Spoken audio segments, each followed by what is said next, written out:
Welcome to The Last Breakfast. Please enjoy the video. You start by verifying compatibility. Check that your OS recognizes USB audio and note whether the device is USB 2, 0 or 3. 0, this affects bandwidth and power. Once done, install any vendor drivers because drivers enable full feature access and correct sample rates.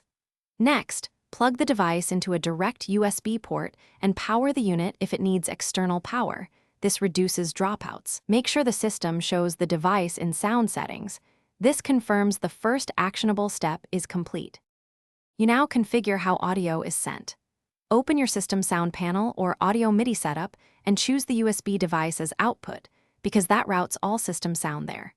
Then set the sample rate and bit depth to match your source, 44.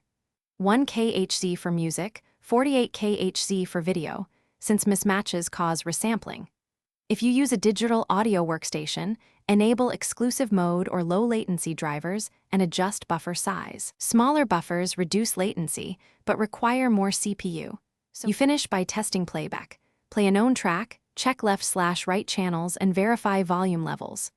Once satisfied, save the configuration and set the USB device as the default output so apps use it automatically. Adjust individual app outputs if required. If something goes wrong, try one key troubleshooting step. Swap the USB cable or port, reinstall drivers, and restart the audio service or system. These actions resolve most connection or driver-related issues quickly. Thanks for watching. If this was helpful, leave a like and consider subscribing. See you next time.